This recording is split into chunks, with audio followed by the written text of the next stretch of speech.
Welcome to the studio here in Kuala Lumpur. Today we're talking about the decentralization of the energy grid here in Asia. Atem, welcome. Thanks for having me here. The technology is there, the will is there sometimes. Policy sometimes is this a bit behind. How do we speed up the rate of change in the energy transition? I think right now what we see is happening in Southeast Asia, for example, actually even in Europe you see that happening, is where you have people, two categories of people, 1 billion people on this planet who have no access to electricity, zero, they live in darkness. Out of that billion, more than 100 million people in Southeast Asia have no access. If you look at the satellite photo by night of the ASEAN countries, you will see exactly where the cities are and where the rest of it is dark. That's one category of people who need electricity, who need to become productive, who wants to become productive, who wants to make their dreams come true. They have these ambitions to grow their families, to grow their small little businesses, etc. You have another group of people, what we see in Europe, for example, countries like Netherlands or Germany, where people say, yeah, we have power, but we want a different power. We want my neighborhood or my little town to be electrified by clean energy.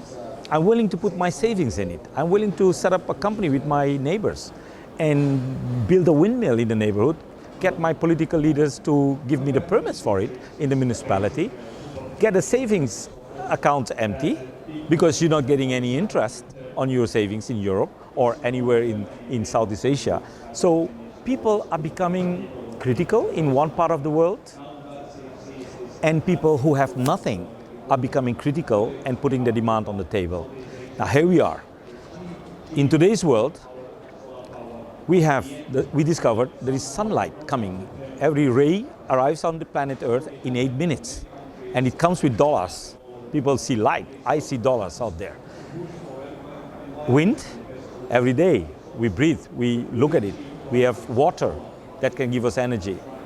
We have storage systems where we can store electricity. And we have capital that is taking a different shape. Investors are becoming more interested in green financing, in doing something good while making some money, right? So we see that entire landscape is changing. The world is becoming critical. People are becoming critical. People are becoming more decentralized. So I see decentralization of electrification. National grids won't exist. Give them another 10, 15, 20 years and it's going to be over. Monopolies like that won't exist. You will see a lot of more island grids, decentralized grid, and with that comes certain democratization of local government unit taking their own future in their own hands and inviting companies like us to come and play with them, bring capital, bring technology to electrify them. So this energy transition and this customer-centric approach, it requires quite a big change in business models. It will, and unfortunately, the existing big companies won't be those innovators. You're already looking at the landscape in the world, but also in Southeast Asia.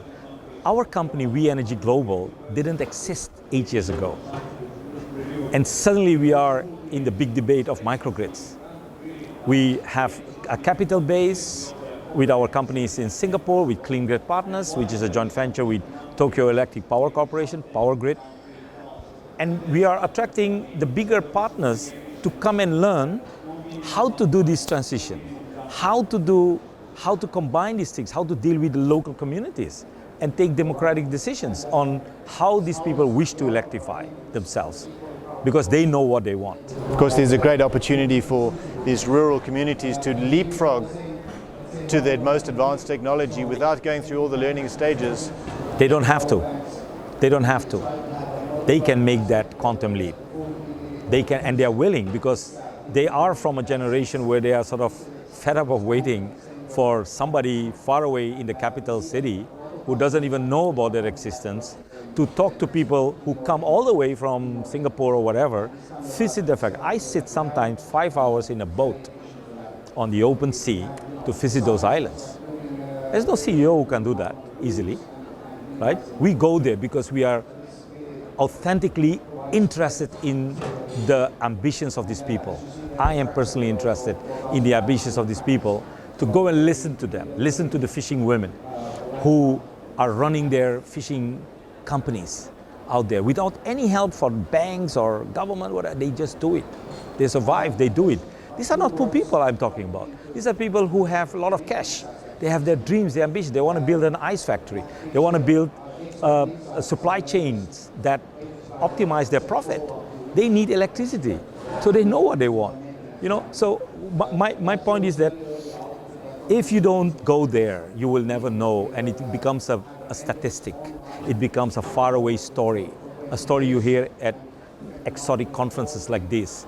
But when you hear the voice of those people, you see those pictures of what we do, electrification, decentralization, democratization, financing gets another dimension. And I wish a lot of these companies would, I understand that the companies who have a business model coming from 100 years back can't just make that change immediately.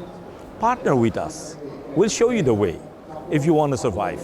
You know, otherwise you're going to get bankrupt, honestly. What are the changes that are required in the next 3 to 5 years to enable that quantum leap? I think for us, from where we stand on all these islands, we believe that government regulations must change. There are a few governments, politicians who are doing their utmost to make new laws, create new regulatory frameworks that enables companies to go decentralized. Biggest hurdle. I don't think capital is the real problem. I also don't believe that technology is the problem. The risk is not really there. The risk is that governments take too long because they don't know, because it is too far away, because it might be too small. While the top leaders, they promise people, we're going to be electrified in 3 years' time. I want my country to be electrified 99% by 2025, says the president of Philippines. He needs to have that support system, and he and his co-leaders know that working with companies like us will get them there. Because all the other companies are just watching and saying, nah, that's too small, we're not ready for it, we don't even understand. I met people from where we try to invite local partners, investment partners, to join forces, where the CEOs didn't understand the concept of solar working in hybrid with diesel and batteries. They couldn't grasp. How would you make money out of that? How will be the commercial setting of that? So if those kind of leaders need lots of patience and education, what would you expect from government agencies? So I think we need to, private sector, we, universities, but mainly private sector and entrepreneurs need to enter into that dialogue with politicians, get the power, get people into the power seats and change things from there, accelerate from there. Otherwise, we got to wait 6 years to develop a simple project, which we did.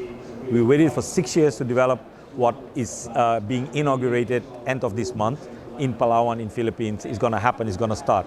Where everybody was talking about it, suddenly they see that, wow, it can be done. It is being done. And it is being done by private sector and not with some government, foreign government aid or another donation from another country. No, it is done by us. So I think, to me, the biggest bottleneck is bureaucracy.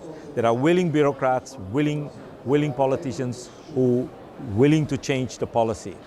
But they need a lot of more support, a lot of more political support, and a lot of more support from professionals in all the layers of government. Otherwise, it's going to take some time. But I'm optimistic. I'm optimistic. Now looking back at 6 years, I said, okay, we done it at 6 years, but we paved the way for so many other companies to go on that path. So no excuses now. There are better regulations, there are examples now, we can do it, you can do it too. So why don't we move on and get those 100 million people electrified? Thank you for your insights. Thank you. Be sure to subscribe to our channels for more industry-related content.